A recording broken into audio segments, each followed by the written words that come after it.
This is going to be a video showing you how to do a hip or front carry with an Aden and Anais swaddle blanket. This is a really big size um, and it's not designed for baby wearing, so you're doing this totally at your own risk. I claim no liability. This carry that you're going to see is not great if your baby's a leg straightener because the seat isn't that secure, but it is a way to quickly get your baby up.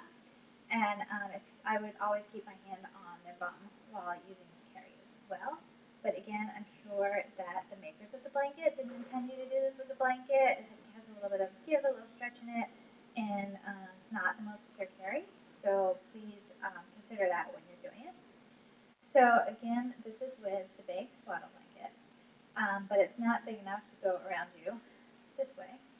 So you're going to have to go corner to corner. So what I'm going to do is just fold it corner to corner here, and my other corners together. And you want to make sure that you do a good job with this fold, because this folded edge is going to be your top rail, and you're going to want to keep track of your top rail as we do the rest. Okay. So then you're going to take one of the ends here, put it over your shoulder,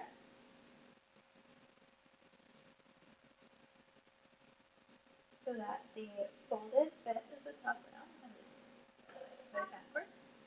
Do it again. Put it over so that the folded side is on top. And again, you want to keep track of your folded edge. So you want to be pretty nice about how things look over your shoulder. This is the shoulder where I'm going to make the knot, my right shoulder here. So here's my folded edge. And then I'm going to have it nice and smooth out across my neck. And then I'm going to tie a slip knot. There's a lot of YouTube videos about slip knot, but I will show you again. You want to keep this edge nice and neat so that you can find it. And you can bunch this side, it doesn't matter. So you take this side over, cross over your shoulder, around, up and through. Should be a side along this edge here. This side again, take it underneath, and there's a little hole here. You go in through the hole and tighten that up. And so that's your slip knot. Slips on this side here. And again, we want to keep track of the folded edge that corresponds to your top rail. The easiest way to proceed at this point is to keep your top rail as tight as you can and still get the baby in. So I like to use the trick where I'm just making it just barely loose enough to touch the top of my hip bone over here. And my shoulder spread. You might want to pick your knot up a little bit higher because when the baby comes, the knot's going to shift. And then you want to go get the baby.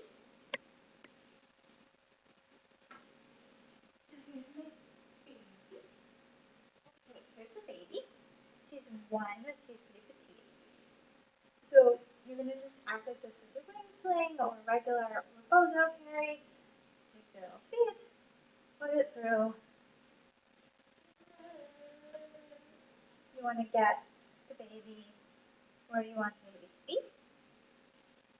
And now you should have a decent amount of fabric.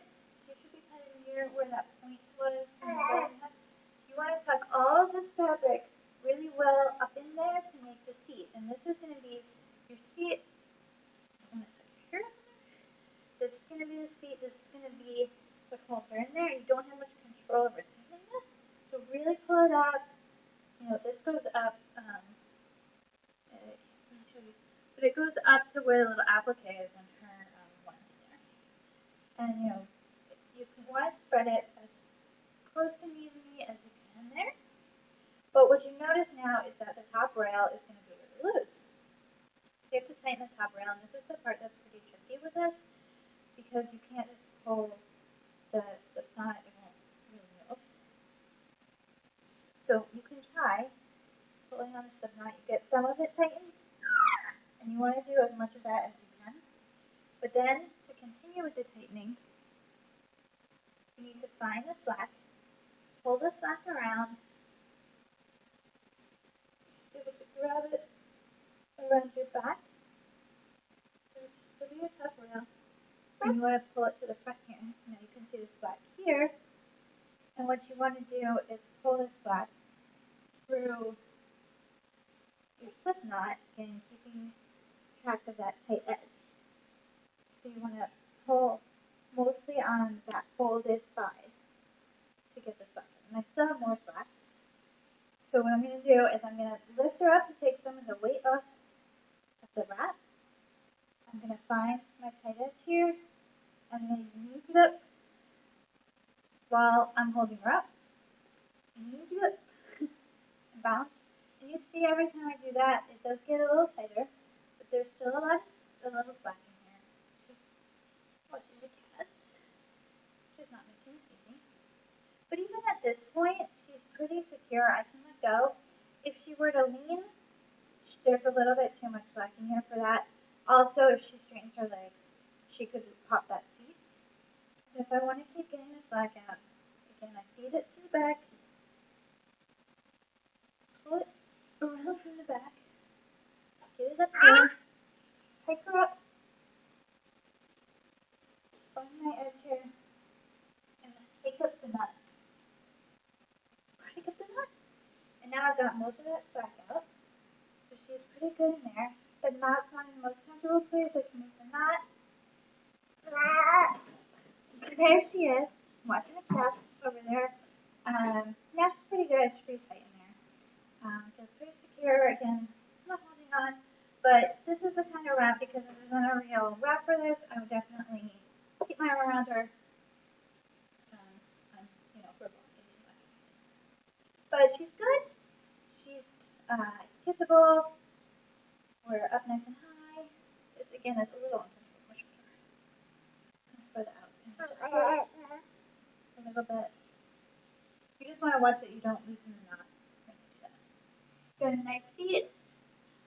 Fabric comes up high on the inside. She's supported knee to knee. So, there we are. It's a Rebozo hip carry with an A and A.